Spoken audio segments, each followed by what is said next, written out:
मेरा नाम मानसी है। मैंने आंखें उस छोटे से कस्बे में खोली जहां लोगों के घर बड़े बड़े नहीं थे, मगर दिल बहुत बड़े हुआ करते थे। हमारा घर मिट्टी और ईंटों से बना था। छत पर टीन की चादरें थीं, जो बरसात के दिनों में अक्सर टपक जाया करती थीं। मगर माँ हमेशा कहती, बेटी, घर बड़ा हो या छोटा, उसमें इज्जत और प्यार होना चाहिए।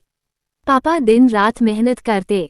सुबह सूरज निकलने से पहले ही काम पर निकल जाते और रात को थके हारे लौटते। उनके हाथ खुरदरे थे, कपड़े हमेशा धूल और पसीने से भीगे रहते। लेकिन मेरी नज़रों में वो किसी राजा से कम नहीं थे।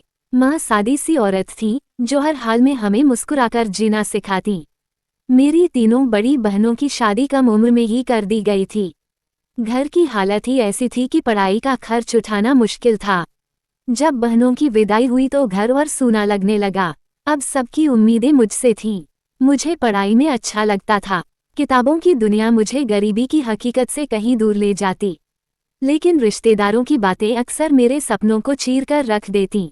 वे कहते, लड़की तो सुंदर है, परी जैसी, लेकिन गरीब घर की है, कौन अच्छा रिश्ता देगा। उनकी ये बातें मेरे दिल में तीर की तरह चुभतीं। उस वक्त मैं बस 16 बरस की थी। वो उम्र जब सपने आंखों में पलते हैं और हकीकत से टकराने से पहले बहुत मीठे लगते हैं। एक दिन मोहल्ले की आंटी अचानक हमारे घर आईं।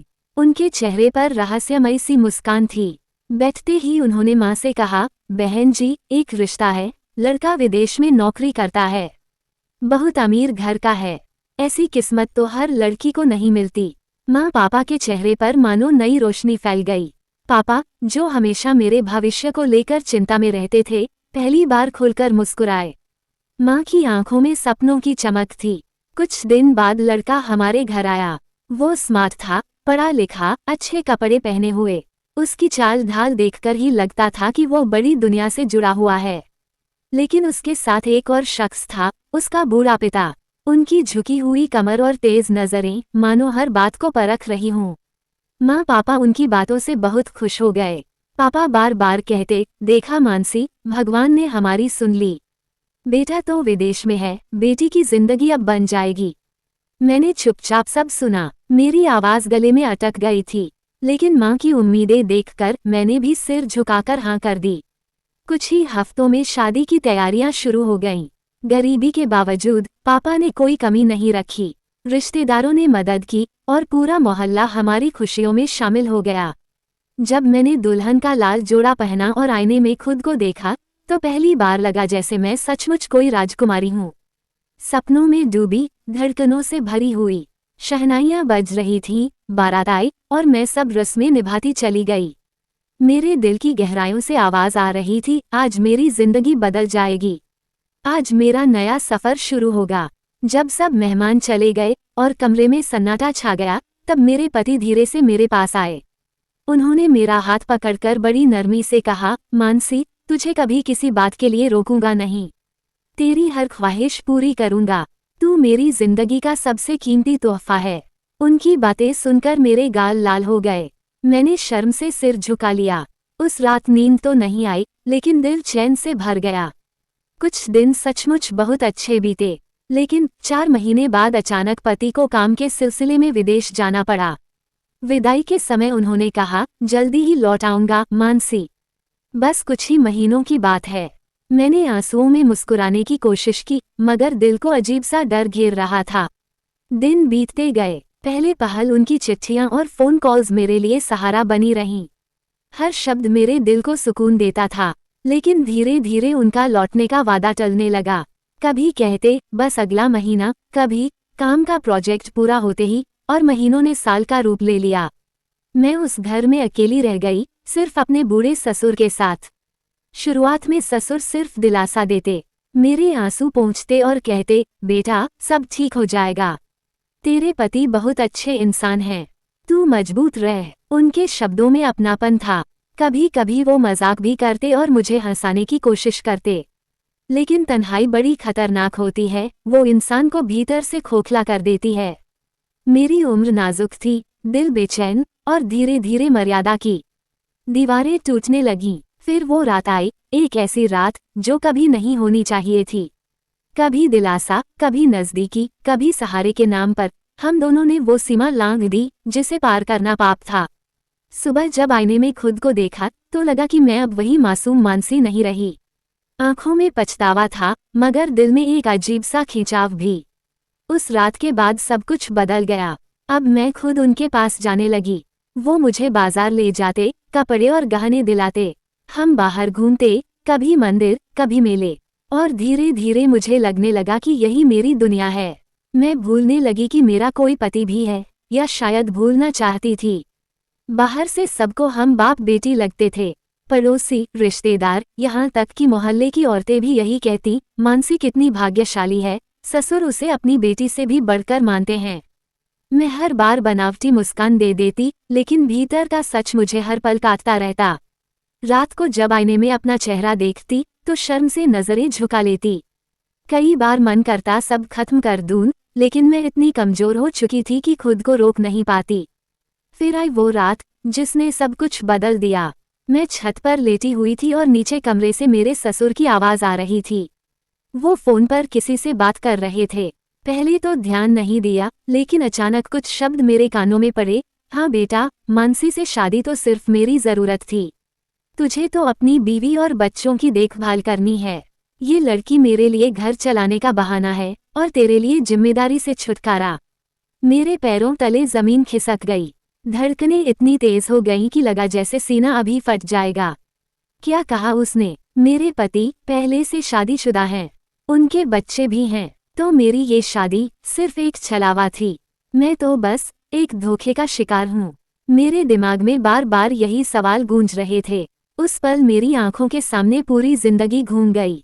शादी की वो रात याद आई जब पति ने कहा था, मानसी, तुझे कभी किसी बात के लिए रोकूंगा नहीं, तेरी हर ख्वाहिश पूरी करूंगा। अब समझ आया, वो सब झूठ था। सब कुछ पहले से तय किया गया एक खेल था। मैं अंदर से पूरी तरह बिखर गई। माँ पापा का भरोसा याद आया, जिनके लिए मैंने बिना कुछ सोचे चुपचाप हाँ कर दी थी। बहनों की बातें याद आई जब उन्होंने कहा था, तू सबसे सुंदर है, तेरी किस्मत हम सबसे अच्छी होगी। लेकिन हकीकत ये थी कि मैं किसी की किस्मत नहीं, बस किसी की जरूरत भर बन गई थी। आंसू रुकने का नाम ही नहीं ले रहे थे। दिल जोर जोर से चीख रहा था, लेकिन गला इतना भारी हो चुका था कि आवाज भी नहीं निकल पा रही थी। मैं टूटी हुई थी, पूरी तरह से। उस रात मैं पूरी तरह बिखर गई। मेरे भीतर का भरोसा, मेरी मासूमियत, सब कुछ जैसे किसी ने कुचल दिया था। मैं बार बार सोचती, काश ये सब एक सपना हो, काश मैं जाग जाऊं और सब पहले जैसा हो जाए। लेकिन हकीकत बहुत कड़वी थी। कई बार मन हुआ कि सब छोड़कर माँ के घर भाग जाऊं। वो घर जहाँ बचपन में मेरी हंसी गूंजती थी, जहाँ पापा मेरी एक ख्वाहिश पूरी करने के लिए सब कुछ छोड़ देते थे, जहाँ माँ की गोद में छिपकर मैं हर डर भूल जाती थी। लेकिन पाँव वहीं रुक जाते। मैं सोचती, क्या कहूंगी सबको, क्या बताऊंगी कि मेरी शादी ही झूठ थी। लोग हंसेंगे, कहेंगे लड़की में ही कुछ कमी रही होगी।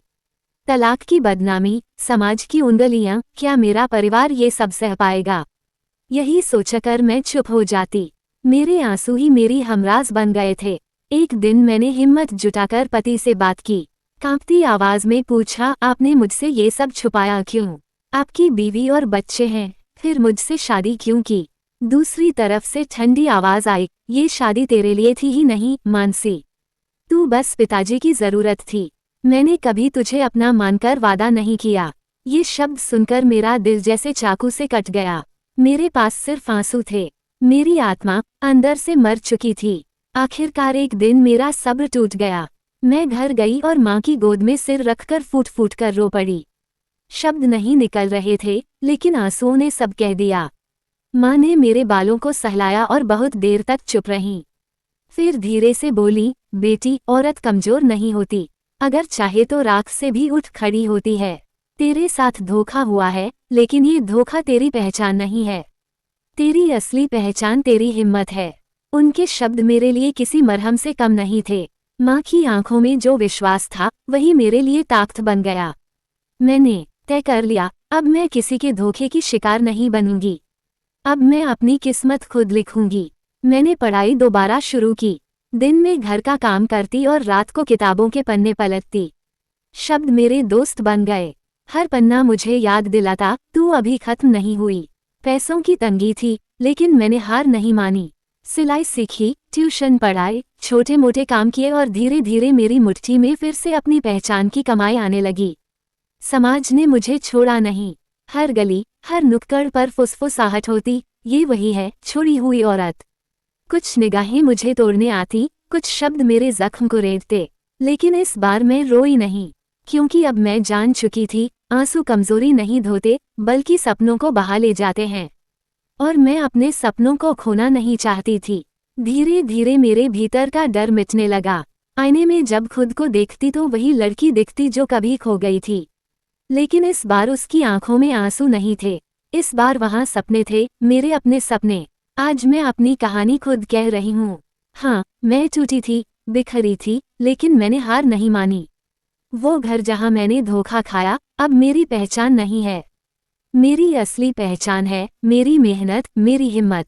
आज जब आईने में खुद को देखती हूँ तो मुस्कुराती हूँ। मेरे चेहरे पर शिकन नहीं, चमक है। मेरे लहजे में शिकायत नहीं, आत्मविश्वास है।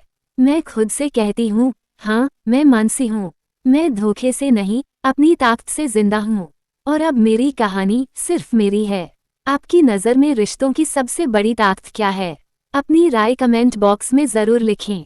और अगर आपको ये कहानी पसंद आई हो तो लाइक कीजिए, दोस्तों के साथ शेयर कीजिए और ऐसे ही कहानियों के लिए चैनल को सब्सक्राइब करना मत भूलिएगा।